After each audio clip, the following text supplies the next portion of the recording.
Bisa begitu. Nah, persiapan itu kita mulai dari sekarang supaya kita mau pengadaan babi juga akan sudah tersedia. Kemarin di wilayah dusun 1 dan wilayah dusun 4 itu kita ingin agar supaya jangan hanya tanam pisang, tanam maik. Kenapa kita tanam maik? Padahal maik itu makanan yang paling bagus untuk babi, pembentukan babi dan lain sebagainya. Tanam maik saja, tanam maik di celah-celah pisang itu. Nanti kalau maik sudah banyak, pisang sudah banyak, kita pengadaan babi sudah. Nah kalau 1 lam, kalau 10 ekor saya pikir bisa. Bapak mungkin pengalaman itu karena bila kebun itu pisang semua. Maik full. Babi kami sudah mati tapi dari situ tertolong. Jadi saya sebetulnya belajar dari pengalaman-pengalaman itu. Saya dulu cerita dengan Bapak Ois, minum lalu 1-2 botol, dapat masukan begini, tunggu saya kapal desa saya bikin begitu. Tanam pisang banyak-banyak. Jadi kalau pisang hari ini kita ada di 1.600 pohon pisang yang sudah tersebar di wilayah dusun masing-masing.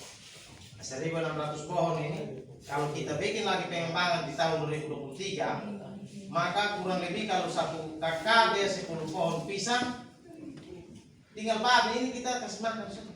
Jadi itu maksudnya supaya bagaimana kita berpikir untuk masyarakat kita bisa berdaya dari pohon-pohon yang ada, tanaman-tanaman yang ada dan ternak-ternak yang ada. Lalu yang berikut soal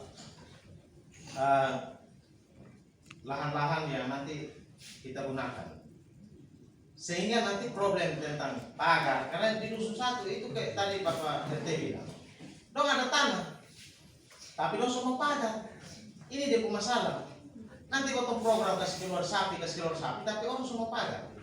Lebih banyak kepala sakit pemerintah ambil alih, itu kita pemerintah yang pagar, kan ada biaya toh, ada biaya. Jadi biar kita yang pagar, kan dia pemalas, jadi biar dia dapat 80%. Jadi lu tunggu pisang ubi kalau misalnya 10.000 pohon, kapan kita jual, kalau dapat 2.000, nggak dapat bagi dari 2.000 sama 10%, dia dapat 1.600 rupiah, kan begitu, atau 1.000 rupiah, 400 rupiah, kan 40%. Kan dia mau begitu toh, jadi biar kita yang kelola saja, baru nanti soal dekung pendapatan itu kita yang urus. Jadi itu kira-kira seperti itu, dan nanti kelebihan itu nanti kita lempar ke wilayah dusun 3-4 supaya mereka pagar kawat itu bisa sambung terus sampai selesai. Jadi kita sterilkan memang kita pun wilayah dari ternak, sehingga petani betul-betul dia bertani untuk bisa dapat manfaat dari bertani itu. Karena bagi saya pemerintah itu mau mensejahterakan warga, kita hanya bikin jaminan saja. Jaminan apa? Kita harus berikan bahwa seseorang dia bisa berdaya karena dengan potensi yang ada dia bisa kembangkan. Pemerintah ambil dari sisi jaminan, kita bikin jaminan kepada dia untuk dia berusaha tidak diganggu. Pagar kita amankan supaya tanaman itu tidak diganggu oleh ternak-ternak liar.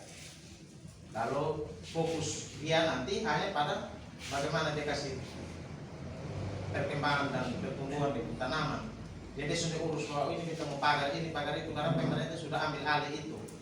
Kita bikin jaminan itu untuk kemudian dia bertani juga dia merasa nyaman di situ. Ini kan problem kita, orang mau bertani banyak-banyak tapi sapi tidak terkontrol. Begitu.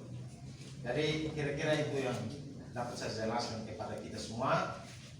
Kiranya saling baku dukung supaya program-program ini ke depan bisa membuahkan hasil.